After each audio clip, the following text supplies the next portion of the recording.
Salam alaikum, معكم Ihsan Randi, consultant formateur sportif. Le secret de la réussite pour un enfant, c'est de ne pas être ses parents.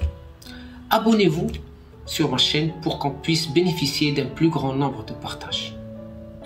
هاد لا كابسول هو الجزء الثاني من مدرسة كرة القدم، وغادي نتكلموا فيها على الطفل والطفلة اللي عندهم 9 سنوات، يعني U9، في كل ما هو تقني، تناسق عضلي، فلسفة اللعب، البرامج اللائقة والقدرات البسيكولوجية اللي خصها تحسن عند الطفل.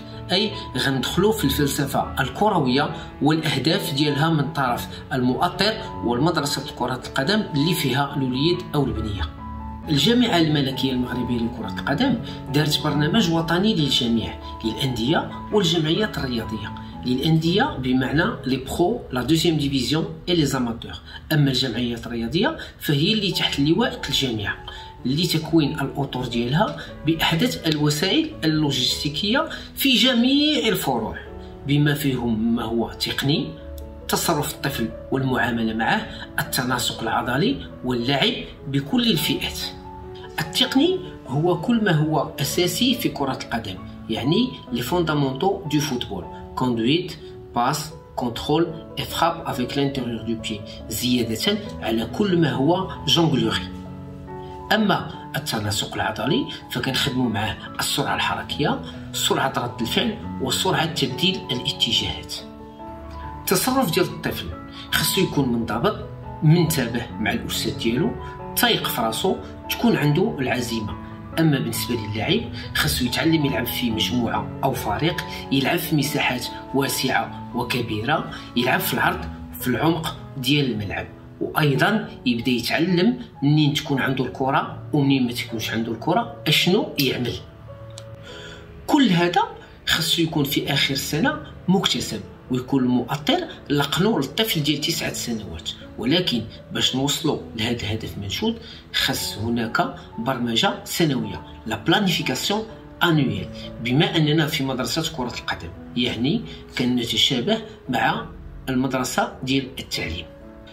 اغلبيه مدارس كره القدم كيبداو في منتصف شتنبر وكيساليو في اخر يونيوز، وكل مدرسه عندها الطريقه ديالها. أنا كنفضل بأن الطفل والطفلة تكون عنده 2 حصص في الأسبوع، أغلبية كتكون الأربعاء والسبت مثلا، يعني أنه في الشهر كتكون عنده 8 الحصص، وفي 3 أشهر كتكون عنده 24 حصة. بما أننا كندربوا الطفل 9 أشهر كنديروا القسمة ديال 3 مراحل، في كل مرحلة فيها 3 أشهر، أي 24 حصة كما قلت في السابق. غادي نرجع للمؤطر والمدير التقني اللي خاصهم يكونوا منضبطين في البرمجه ديال اللوحات، ما يكونوش ديما بحال ويصوبوا اللوحه خاصها تكون كتشمل لي 4 جي: لا جيستيون دو طون، جيستيون ديسباس، جيستيون دو ماتيريال اي جيستيون دو جروب. هادشي الا ما كانش كون على يقين بان التمارين ما كدوش على ما يرام. المؤطر من حقه يصوب الحصه ديالو ويناقشها مع لو ديريكتور تكنيك. هذا الاخير عنده سواء كيفاليديها ولا كيحسنها، كيصححها بمعنى الكلمه، باش يبقى غادي في الهدف ديالو المنشود. المده ديال هاد الحصص كتكون 3 أشهر، يعني سيكل. كل سيكل عنده الاجتماع ديالو، الاهداف ديالو، باش الطفل ما كيملش وتا المؤطر ما تيملش، كيبقى هذاك الشيء غادي مزيان. غتبان لكم في اليمين ديالي حصه نموذجيه.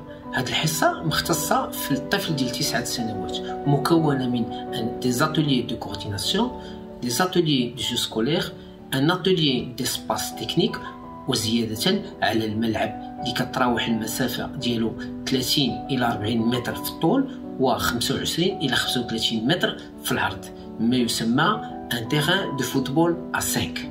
قبل ما نختم الكلام ديالي خصكم تعرفوا بان الطفل والطفله في هذا العمر ديال 9 سنوات كتكون عنده العظام وتكوين العضلات في واحد الهشاشه، وخصو يكون يحيد منه الانانيه، لانها هذه المرحله هي اللي كيكون فيها ليغوسنتريزم، اي انا او انا وصديقي، وزيدون. خاص المؤطر منين يجي الطفل عنده يخليه بالكره ديالو حتى تقرب تسالي الحصه. اي منين يبغي يلعب الفوتبول ا5 تما كنجمع الكواري وكنخلي الكواري اللازمه باش نعلمهم لا لوا دو جو.